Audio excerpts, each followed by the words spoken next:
ሰላም ቤተሰብ ሎሚ ድማ ካብ ኩዕሶ እግሪ ውፅእ ብዝበለ መልክዑ ኣብ ሃገርና ኢትዮጵያ ውሽጢ ዝተፈጠረ ሓደ መዝካሕክሕ ተግባር ሒዘልኩም መፅእ ኣለኹ ንኽትከታተሉኒ ብኽብሪ ይዕድም።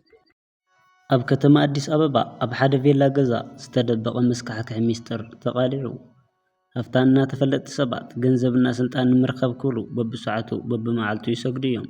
ነገር ግን ኣብ ሰማይ ንዝርከብ ፈጣሪ እንተይኮነስ ኣብ መሬት ውሽጢ ዝርከብ ብጣዕሚ ግዙፍ ዘንዶ እዩ። እዚ ዘንዶ እዚ ጸለምቲ ደራሁ በጊዕና ብዕራይ ዝሕረደሉ እንትኸውን ነገር ግን እቲ ዓብይ መዘራረቢ ነገር እንስሳ ጥራሕ ድዩ ዝሕረደሉ ዝብል ዓብይ ሕቶ እዩ። ጸሊም ደርሆ ንጥንቆላ በጊዕ ንመስዋዕትነት እዮም ዝሕረዱ። እቶም እንስሳት ግን ንሓደ መፍርሒ ገዚፍ ዘንዶ ይሕረዱ። እዚ ነገር እዚ ሃፍታማት ብምስጢር ዝፍጽምዎ ናይ ጸልማት ዓለም ስነ ስርዓት እዩ። ሎማዓንቲ ናይ ዝግዝፍ ዘንዶ ቀለብቲ ክነጋልጽ ኢና። እዚ ብቐትሪ ትርእይዎ ዓብይ ቬላ ብለይቲ እንታይ ከም ዝኸውን ንምግማቱ ከቢድ እዩ። ብጽቡቕ መኪና ዝንቀሳቐሱ ሃፍታማትና ተፈለጥቲ ሰባት ኣብዚ ገዛ ውሽጢ እንታይ ዓይነት ሚስጥር ከም ዘለዎም ሓሲብኩም ዶ ትፈልጡ? እዚ ነግረኩም ታሪክ ኣብ ኣዲስ ኣበባ ውሽጢ ንዝተፈጠሩ ሰይጣናዊ ተግባራት ዝገልጽ ሓቂ እዩ። ታሪክና ዝጅምር ኣብ ቦሌ ኣከባቢ ኣብ ሓደ ግዙፍ ቬላ እንትኸውን ናይቲ ገዛ ሰራሕተኛ ዝነበረት ድማ ጸጋ ትበሃል ጎርዞ ካብ ገጠር ዝመጸት ሚስኪን ቆልዓ እያ። በዓልቲ ገዛ ወይዘሮ ዘውዲቱ ኣብ ከተማ ውሽጢ ብሃብትና ብዝና ትፍለጥ እንትኸውን ኩሉ ዘኽብራና ዝፈርሐ ሰበይቲ እያ። እቲ ገዛ ብዝተፈላለዩ ኣቑሑት ዝማዕረገ እንትኸውን ነገር ግን ንጸጋ ካብ እስሪ በት ዘይፍለ እዩ ነይሩ። ኣብቲ ገዛ ሓደ ፈጺሙ ዘይጠሓስ ሕጊ ነበረ። እቲ ሕጊ ድማ ናብ ሓደ ዕጹው ገዛ ጸጋ ፈጺማ ኣይተኣቱን። እዚ ናይቲ ገዛ ሕጊ እዩ። እዚ በሪ ኩሉ ግዜ ብገዚፍ ቁልፊ ዝተቖለፈ እንትኸውን ወይዘሮ ዘውዲቱ ጥራሕ እያ ድማ ትኸፍቶ። ጸጋ ንምንታይ ኢላ ኣብ ዝሓተተትሉ ሰዓት እዚ ገዛ ናይ ሞቱ በዓል ገዛይ ንብረት ዝሓዘ እዩ ብምባል ቁጡዕ ብዝተመርኦ ዘረባ ተዛረበታ።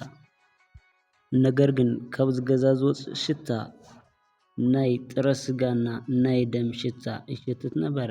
ኣብዚ እዋን ለይቲ ድማ ሓደሽቲ ዘይፍለጡ ድምፅታት ይስምዑ ነበሩ። ልክዕ ካብ መሬት ዝኾነ ዝጉተት ዓይነት። ካብ ኩሉ ንላዕሊ ግን ጸጋ ዘደንገጻ ነገር ሓሙስ ለይቲ ዝፍጠር እዩ። ሓሙስ ለይቲ ብጣዕሚ ጸለምቲ ጽቡቓት መኻይን ኣብ ውሽጠን ድማ ዓበይቲ ሰብ ሃብቲ ዝተፈላለዩ ፖለቲከኛታት ተፈለጥቲ ኣርቲስትታት ጸሊም ክዳን ብምኽዳን ዝመፁ እንትኾኑ ወይዘሮ ዘውዲቱ ድማ በር ብምኽፋት ናብ ውሽጢ ንኽኣትዉ ትፈቕደሎም። ቀፂሎም ድማ ናብቲ ብቁልፊ ዝተቖለፈ ገዛ ይኣትዉ። ድሕሪ እዚ ንነዊሕ ሰዓታት ኣብ ዕጹው ገዛ ልክዕ ከም ጸሎት ዓይነት ዝመስል ወይ ዝጥዕም ድምፂ ነገር ግን ብጣዕሚ መፍርሒ ናይ እንስሳ ድምፂ ትሰምዕ። ጸጋ ብፍርሒ ትድንግጽ። ኣብ ውሽጢ እንታይ እዩ ዝፍጠር ዘሎ? እዚ ድምፂ ኸ ናይ ምንታይ እዩ? እቶም ሰባት ከ እንመን እዮም ብምባል ትሓስብ። ሓደ መዓልቲ ናይቲ ዕጹው ገዛ ሓለባዊ ዋርድያ ዝነበረ ኣቶ ክፍሌ ብድንገት ጠፍአ። ድሕሪ 2 መዓልቲ ኣለሻ ፖሊስ ኣብ ሓደ ጫካ ሞይቱ ተረኸበ። ናይ ሞት ምኽንያት ድማ ናይ ልቢ ሕማም ከም ዝኾነ ተዛረበ። ነገር ግን ጸጋ ሓደ ነገር ትፈልጥ ነበረት። ኣቶ ክፍሌ ቅድሚ ምጥፎ ሓደ ምሸት ምስ ወይዘሮ ዘውዲት ንጨቓጨቕ ሰሚዓ ዝነበረት እንትኸውን እቲ ዘረባ ድማ እቲ ትገብርዎ ዘለኹም ነገር ሓጢያት እዩ እግዚኣብሔርኩም ፍርሑ ብምባል ከም ተዛረባ ሰምዐት። ድሕሪ እቲ ዘረባ ኣቶ ክፍሌ ፈጺሙ ኣይተረኣየን። ጸጋ ድማ እዚ ነገር ብምስትውዓል ክትሓልፎ ከም ዘይብላ ኣመነት። ሓደ መዓልቲ ወይዘሮ ዘውዲት ናብ ደገ ኣብ ዘውፀትሉ ኣጋጣሚ ጸጋ ሓደ ድፍረት ዝተመልኦ ውሳነ ወሰነት። ናይቲ ገዛ ቁልፊ መቐመጢ ትፈልጦ ስለ ዝነበረት እቲ ቁልፊ ብምትሓዝ ናብቲ ገዛ ከደት። ነገር ግን ኣብቲ ገዛ ምስ በጽሐት ብፍርሒ ተንቀጥቀጠት። እቲ ቁልፊ ብምእታው ድማ ከፈተቶ። ኣብ ውሽጢ ምስ ኣተወት ኣፍንጫ ዘጨንቕ ሕማቕ ጨና ነበረ። ደም ዝበስበሰ ስጋና ዕጣን ተሓዋዊሱ ድማ ረኸበት። እቲ ገዛ ህስስ ዝበለ መብራህቲ ዝነበሮ እንትኸውን እቲ ግድግዳ ድማ ብጸሊም ቀለም ዝተቐብአ ወይ ድማ ዝተለኸየ እዩ ነይሩ። ኣብ ማእከል እቲ ገዛ ድማ ብእምኒ ዝተሰርሐ ክቢ ቅርጺ ዘለዎ ነገር ኣብ ልዕሊ እቲ እምኒ ዝደረቐ ደም እና ቀርኒ ረኸበት። ነገር ግን ጸጋ ካብ ኩሉ ንላዕሊ ዓይና ዝሰሓቦ ሓደ ግዙፍ ካብ ሓጺን ወይ ከዓ ብረት ዝተሰርሐ ከም ገዛ ዓይነት ዝመስል ረኣየት። ቀስ ኢላ ትንፋሻ ብምዕቃብ ድማ ተጸጋዐት። ብንእሽተይ ቀዳድ ንውሽጢ ኣብ ዝረኣየትሉ ሰዓት ኣብ ሂወታ ሪኣቶ ዘይትፈልጥ ብጣዕሚ መፍርሒ ፍጡር ረኣያት። ብጣዕሚ ገዚፍ ቆርበቱ ዘንፀባርቕ ኣዒንቱ ከም ሓዊ ዘብርሁ ዘንዶ ልክዕ ብታሪኽ ወይ ኣብ ፊልሚ እንሪኦ ዓይነት ዓብይ ተመን ቀስ ኢሉ እንትንቀሳቐስ ድማ ኣብ ጎኑ ብጣዕሚ ብዙሕ ዓፅሚ ብዙሕ ናይ ጸለምቲ ደርሆ ፀጉርታት ረኣያት። ብድንገት ድማ ብድሕሪታ ሓደ ድምፂ ሰምዐት። እቲ ድምፂ ድማ ከምዚ ይብል ነበረ እንታይ ትገብሪ ኣለኺ? እዚ ድምፂ ድማ ናይ ወይዘሮ ዘውዲቱ ድምፂ እዩ። ፀጋ ንድሕሪት እንትዘውር ናይ ወይዘሮ ዘውዲቱ ገጽ ካብ ቀደም ብዝተፈለየ መልክዑ ተቐይሩ እዩ ነይሩ። ላዛ ብዘለዎ ድምፂ ድማ ሚስጥረይ ርኢኺ ሓቀይ ብምባል ተዛረበታ። እዚ ዝረኣኽዮ ነገር ናይ ሃፍትና ምንጪ እዩ። እዚ ናይ ቤተሰብና ኣምላኽ እንትኸውን ኣብ ሰሙን ድማ ሓደ ግዜ ኢና ነኽብሮ። ንሱ ድማ ብተመሳሳሊ ገንዘብና ስልጣን ይህበና በለታ። ፀጋ ድማ ከምኡ ገበርኩም እሞ እንታይ ብምባል ብፍርሒ ተዛረበታ። ወይዘሮ ዘውዲቱ ድማ ብኣግራሞት ሰሓቐት ከምዚ ብምባል እውን ተዛረበታ። ዝረኣኽዮ ኣምላኽ ዝምገቦ ምግቢ ናይ ጸሊም ደርሆ ደም ዘይተነኽአ ናይ ጤል ልቢ ሓደ ሓደ ግዜ ድማ ምስጢርና ከውፅኡ ዝምክሩ ሰባት ነብሲ በለታ። ፀጋ ብቐጥታ ናይ ኣቶ ክፍሌ ገጽ ተረኣያ። ኣሃ ኣቶ ክፍሌ ብምባል ተዛረበት።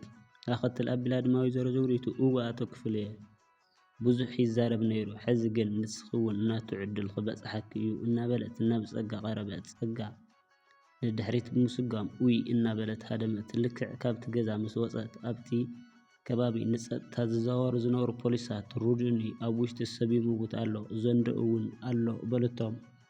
እቶም ፖሊሳት መጀመርያ ዝዓበደት መሲልዎም ነይሩ።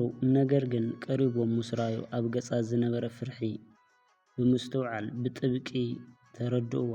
ናይ ወይዘሮ ዘውዲቱ ዓጀብቲ ፀጋ ንምእላሽ እንትወፁ እቶም ፖሊሳት ድማ ሰብ ሓይሊ ብምውሳኽ እቲ ገዛ ብለይቲ ከበብዎ። በሪ ብምስባር ናብ ውሽጢ እንትኣትዉ ድማ ዝረኣይዎ ነገር ኣብ ፊልሚ ልክዕ ከም ዝረአይ ዓይነት ነገር እዩ ነይሩ። ናብቲ ዕፁብ ገዛ ምስ ከዱ ድማ እቶም ሃፍታማትና ተፈለጥቲ ሰባት ንዘንዶ እናሰገዱ ተረኸቡ። ወይዘሮ ዘውዲቱ ናይቲ ዘንዶ ቀላቢት ብካቴና ተኣሲራ እንትወፅእ እቲ ዜና ድማ ብፍጥነት ኣብ ሙሉእ ኣዲስ ኣበባ ተሰምዐ። ንዘንዶ ዝቕልቡና ዝሰግዱ ሃፍታማት ብዝብል ርእሲ ተጋውሐ። ናይታ ከተማ መዘራረበ ነገር ድማ ኾነ ከመይ ኢሎም እንትረኣዩ ብጣዕሚ ምሁራትና ዝተኸበሩ ሰባት ዝመስሉ ከመይ ኢሎም ንገንዘብና ስልጣን ክብሉ ከምዚ ዓይነት ናይ ጸልማት መንገዲ ክኣትዉ ክኢሎም መነጋገሪ ኾነ። ናይ ፀጋ ድፍረት ናይ ሓንቲ ጎርዞ ጅግንነት ናይ ብዙሓት ዓይኒ ገለጸ ንሳ ተዘይትሉ ነይራ።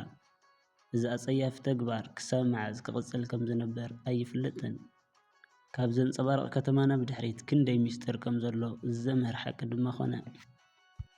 ሃፍትና ዝና ንወዲ ሰብ ካብ ክፍኣት ከም ዘይከላኸሉ እንዲያውም ብዝገደለ መልክዑ ናብ ክፍኣት ከም ዘእትዉ ዘርኢ ተግባር እዩ። ሓደ ሰብ ብንእሽተይ ናይ ብርሃን መስኮት ዓብይ ናይ ህይወት ጸልማት ከም ዝገልጽ ድማ ናይ ፀጋ ታሪኽ ምስክር እዩ።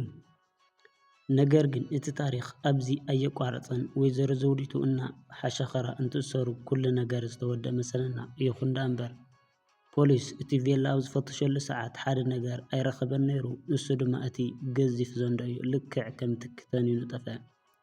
ናበይ ኸደ ናበይ ኣተወ። ነገር ግን ኣብ ናይ ወይዘሮ ዘውዲቱ ደብተር ወይ መስታወሻ ሓደ ብተደጋጋሚ ዝተጻሕፈ ስም ነበረ። እቲ ስም ድማ ናይ ተመናት ንጉስ ዝብል ነበረ። እዚ ናይ ተመናት ንጉስ መን ይኸውን? ናይ ወይዘሮ ዘውዲቱ ሓለቓ ዶ ይኸውን ወይስ ኣብ መላእቲ ሃገር ሱሩ ዝሰደደ ነገር እዩ? ፀጋ ሓደ መሰናኽል ቆሪፃ ኣላ። ነገር ግን ብድሕሪኡ ብዙሕ መሰናኽል ንሓደጋ ዘለዎ ነገር ዶ ሒዙ ክመፅእ ይኸውን? ወይስ ፀጋ በቲ ዘውፃእቶ ሚስጥር ኣብ ህይወታ ከቢድ ሓደጋ ሒዝላ ክመፅእ ይኸውን? ክቡራት ተመልከትና ካብዚ መስካሕክሕና መደንገፂ ሚስጥር እንታይ ተማሂርኩም? ብሓቂ ስልጣንና ሃብቲ ንደቂ ሰባት ናብ ከምዚ ዓይነት ሰይጣናዊ ተግባር የእቲ ኢልኩም ትሓስቡ? እቲ ታሪክ ነቲ ዝሰማዕኹሞ ይመስል። እቲ ቪድዮ ተተመቺኩም ላይክ፣ ሳብስክራይብ ምግባር ኣይትረስዑታ። ብኻልእ ታሪክ ክሳብ ንራኸብ ሰላም ንዓኹም።